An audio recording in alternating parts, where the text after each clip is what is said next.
participants in the conference and friends from Nigeria. It's a great pleasure for me to be here at this event. This is my third year in a role that I'm participating as a non-contributing resource. I did, I think, in very early, one of the early ones, 98 or 99, present a paper. But it's been a great series. We had Barry Eichengreen in 2010 talking about whether the dollar remained the most valid and most robust global currency. We had Adam Posen talking about new learnings in capital account management last year, and we have Professor Porter talking about a very, very topical issue, which is the future of the euro, which I think all of us have some opinion or other on, and it appears that mostly the opinion is the one expressed by Professor Porter, which is that there doesn't seem to be much of a future in the form that it currently exists. I would like to divide up my comments into two parts. One is some thoughts on the presentation itself, and the other to try and place the Indian fiscal situation in the context provided by the presentation. I used to have a cousin, he's no longer alive, but he was a historian, and whenever we talked, I would always tell him that history is too important a discipline to be left to historians, and he would counter by saying economics is too important a discipline to be left to economists. And what I meant was that he kept getting to what I thought a lot of trivial detail about things and not coming up with any kind of big picture. And he kept accusing me of being very obsessed by models and analytics without appreciating the historical context, the institutional context, the legacy that drove outcomes, which allowed us then to generalize or abstract in the form of models.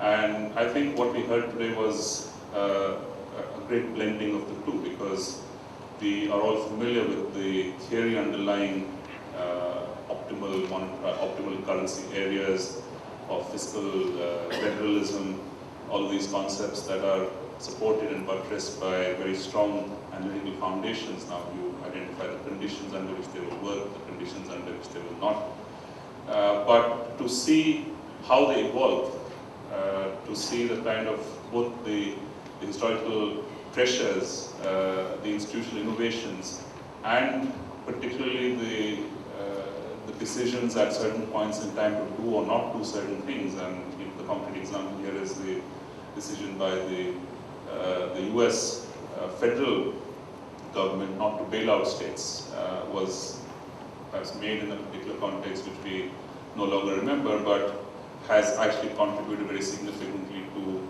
a long-term pattern. And in sharp contrast, the complete capture of the Argentine and to some extent the Brazilian federal authority by the provinces, which took them down a completely different path. So I think the way in which this presentation analyzes the European situation gives us a very sharp insight into, firstly, what would make it work, and secondly, the difficulties in actually implementing such a solution. Because as is clear from the historical comparisons and contrasts that Professor Borgo made, while a fiscal union may be a necessary condition for a monetary union, there is no guarantee that a fiscal union itself can work. And why it doesn't work, I think, is quite well illustrated in the case studies of Argentina and Brazil, which is that there is a basic issue, a basic difficulty in designing an incentive-compatible system. One of the 4 lessons that the presentation concluded with was the need for alignment between the interests of the state or the subnational entity and the interests of the national entity. And in all these 4 case studies, the idea of sub-sovereignty was never in question. No, none of these states actually saw itself as a separate and distinct national entity. So it, in the sense, subsumed itself completely into the larger model of the nation state. And yet, in these two cases, it had these entities had the power, had the leverage to be able to create conditions or contribute to conditions which created enormous macroeconomic instability. You all know the sort of hyperinflationary stories of Brazil and Argentina. But I think this was the first time at least I've heard a sort of a sub-sovereign fiscal story or trajectory that contributed to this process. On the other hand, the ability of the US and the Canadian federal governments to impose on their states a completely credible disciplinary framework suggests that for whatever reason, however it emerged, it sent or it created conditions for alignment. And the voluntary passage of balanced budget acts by states, except for one, said Vermont. So I presume all the other 49 have these amendments. Really was a reflection of there being no option, there being no alternative. If you defaulted, you went through all the trials, all the pain of restructuring and so on, which obviously states did not want to go through. So when we look at the situation that Europe is trying to emerge from, moving from this fundamental principle of nationality or sovereignty and sub-sovereignty to a European scenario where these concepts are very fuzzy. There is a concept of a union which has some sovereign elements. It has a parliament, for example. It has a currency. It has relatively unrestricted, at least on paper, completely unrestricted labor mobility. Although when you talk to people in Europe, they say that this is more on paper. It's not as free as it might appear. But I think as we observe it, it is pretty free. And it has some redistributive capabilities, funds transferred from the entity to the collective entity to states for various programs and so on. But at the same time, the fiscal control, the power of the elements, the components, is still very strong. And I think the presentation clearly brings out, firstly, how that was a primary cause of the problem, and secondly, how difficult it is going to be to actually implement the solution that seems to be the only solution that is viable, which is to bring European sovereignty into a framework which actually undermines it, which actually almost perhaps ends it, and gives fiscal power to a collective authority. I was in Paris in late November, and there was some Euro conference that had just concluded then when I was there, talking about the fiscal compact, I think. And my dinner neighbor was a French businessman. We were talking about Indo-French commercial arrangements and so on. So this, I asked him about this arrangement, this fiscal compact, and he gave me a horrified look, and he said, well, but that would make us all Germans. And I think that sort of summed it up, that the attitudes towards the role of the state, the role it should play, the services it should provide, its ability to draw on resources, I think is not uniform, is not common across those entities. So they've evolved in their own particular historical context, and giving up that autonomy would probably be extremely difficult. So that leaves the solution very much in doubt, or in very fuzzy situation, because there may be another set of conditions that actually allow the currency union to remain and still maintain fiscal autonomy. The fiscal compact is one such, but I think the general view is that it's not far enough. There isn't enough bite or credible enforcement power in it to make it work. But we'll have to wait and see. Now, trying to look at the Indian fiscal situation in this context, I think a number of elements, positive elements, factors that actually help to make it work, have been put in place over the years. When we look at the way in which the finance commissions, and just to give a little bit of institutional context, we have a statutory transfer process. Every 5 years, a commission is set up by the federal government to decide on the allocation of central government, like we call it central government, tax revenues to the states. And over the years, it's actually every 5 years, there has been a very significant evolution in the basic process, in the basic concept. It started off with a very micromanaged allocation principle where individual taxes were allocated in different proportions. And this created, just as you indicated in the US, an incentive for the central government to impose taxes which were shared in the smallest possible percentage. So as a sort of customs tariff did for the US, some other taxes did here. So that was done away with, and it became a pooled system where all taxes collected were shared in the same proportion. So that brought about some efficiency in the levy of taxes across the system. But as it went along, particularly the last 3 or 4, in fact the 12th was chaired by Dr. Rangarajan, who was governor of the Reserve Bank, and as Mandla said, inaugurated the first One-Year Finance Conference. Actually built in a number of incentives for states to achieve fiscal discipline. Now, one very fundamental change in our fiscal regime was the move from sort of very, it's a virtually non-existent rule, at least non-transparent rule, to a very formal and explicit rule, both at the central level and the state levels. In 2003, we have the Fiscal Responsibility and Budget Management Act, which imposed a constraint on the government's ability to borrow.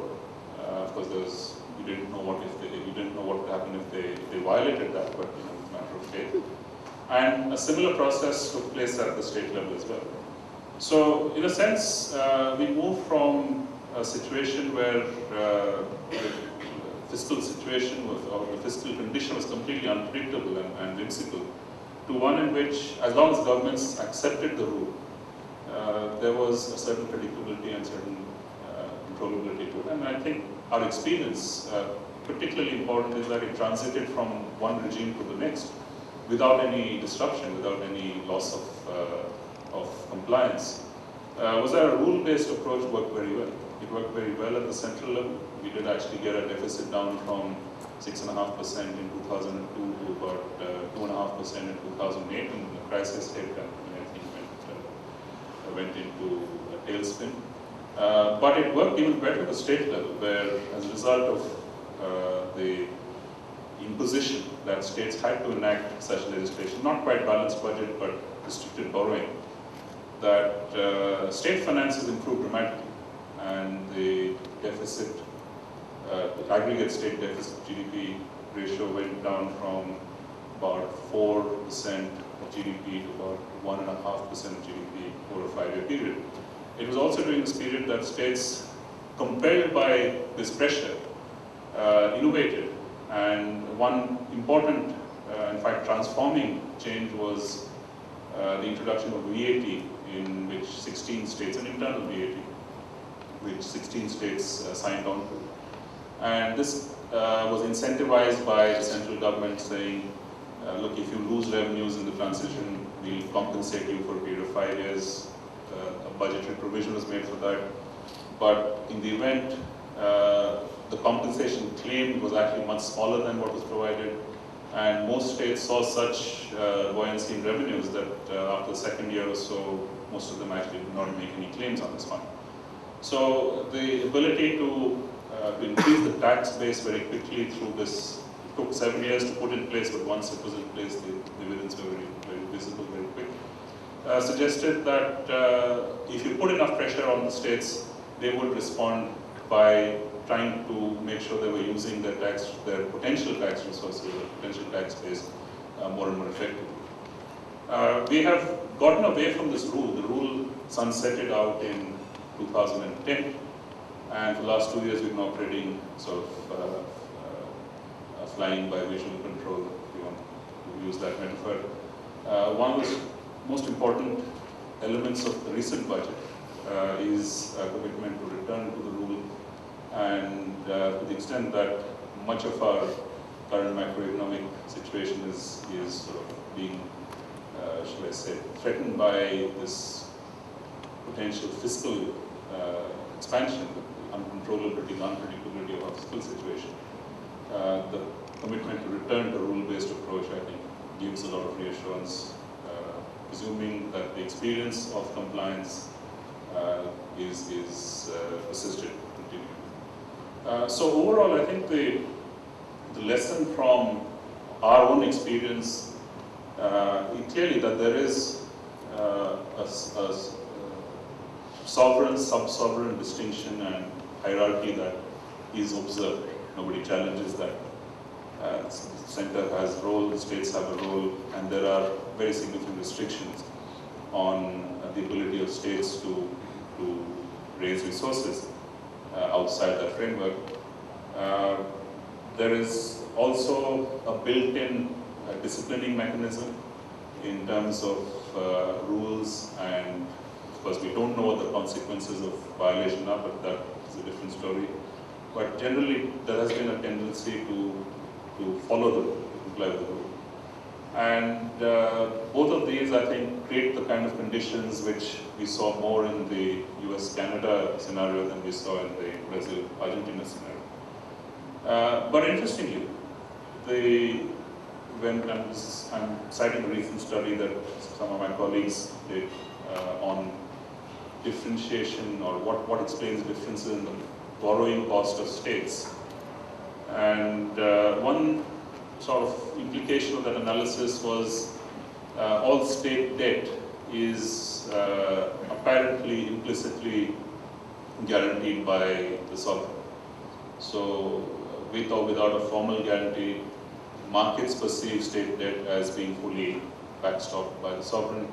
So states with weak fiscal conditions actually don't pay much of a premium compared to states with strong fiscal conditions. And I think one important lesson we saw from both the US and the Canadian experience is that once you have a credible separation and kind of a no bailout rule, that markets actually start to put a lot of pressure on states to either to get their fiscal house in order or pay more to borrow, and this in turn may be a disciplining force as far as fiscal consolidation at the state level goes.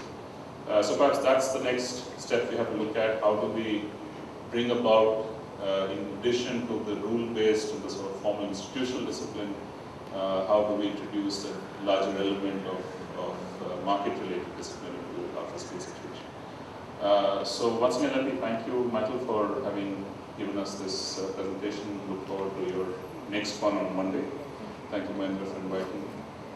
I've taken a look at the papers in the conference. I think they all look very interesting, so I won't be here, unfortunately, but I wish you all the best. I hope it's an interesting event, and send me whatever emerges from the meeting if you do a concluding session or something.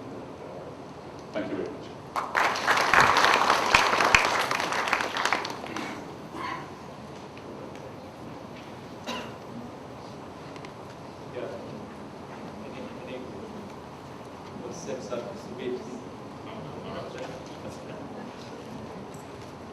So, what up next?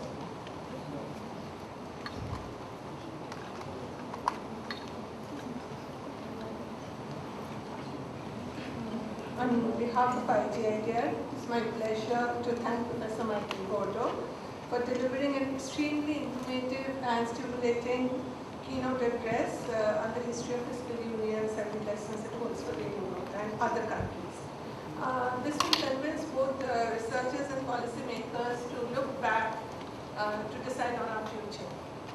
It is also my pleasure to thank Dr. Gokarn for chairing the inaugural session and for sharing with us his perspective on Professor Koto's address and also on India's experience with fiscal policy in the federal sector.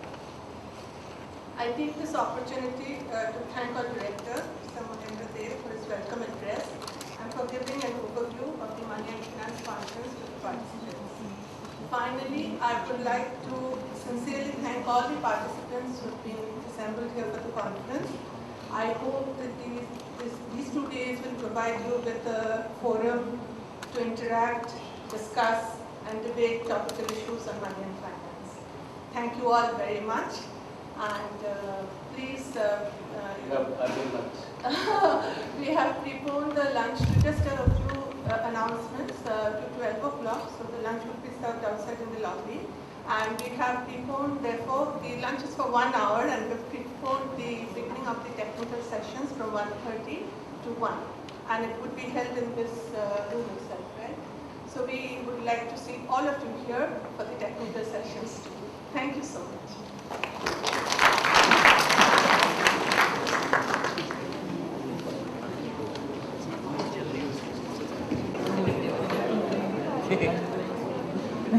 Yeah,